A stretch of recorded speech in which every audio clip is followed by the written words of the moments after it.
বিসমিল্লাহির রহমানির রহিম। আসসালামু আলাইকুম।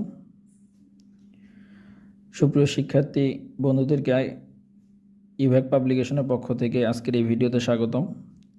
আজকে আমরা আরইউর আপডেট যে তথ্য আজকে পাওয়া গেছে সে তথ্য নিয়ে আলোচনা করব।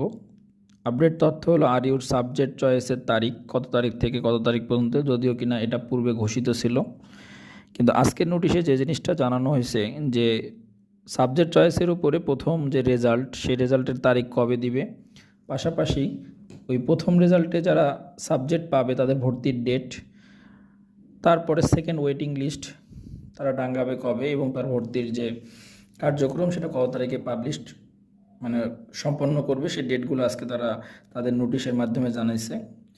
তো প্রথমেই আমরা সাবজেক্ট চয়েস বলবো। সাবজেক্ট চয়েস দিতে হবে 26/5/2025 থেকে 31/5/2025।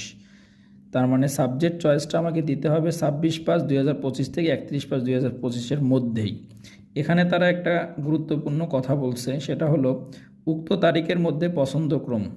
তার মানে সাবজেক্ট চয়েস যদি উক্ত তারিখের মধ্যে পছন্দক্রম পূরণ না করলে সি ইউনিটের কোনো বিভাগে সে আর বিবেচিত হবে না। তার মানে ভর্তির যে কার্যক্রম, সে কার্যক্রম থেকে সম্পূর্ণ তার যে রোল টোটালি আমার ভর্তি কার্যক্রম থেকে বাদ পড়ে যাবে।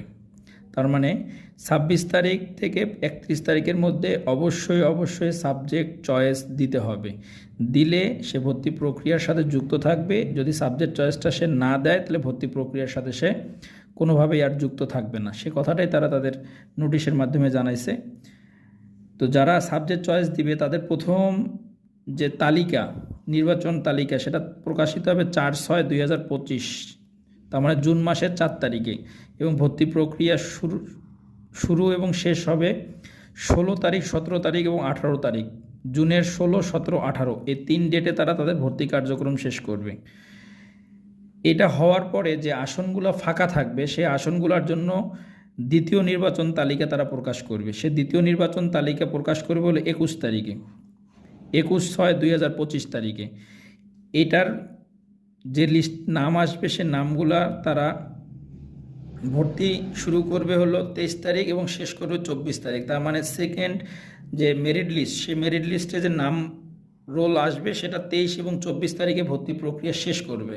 করার পরে যদি তাদের আসন ফাঁকা থাকে তাহলে তারা পরবর্তীতে তৃতীয় ওয়েটিং লিস্ট টাঙ্গাবে।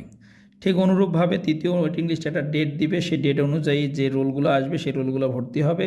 তারপরেও যদি সিট পূরণ না হয় তাহলে সেক্ষেত্রে তারা কিন্তু ফোর্থ ওয়েটিং লিস্ট টাঙ্গাবে। তো এইভাবে বিগত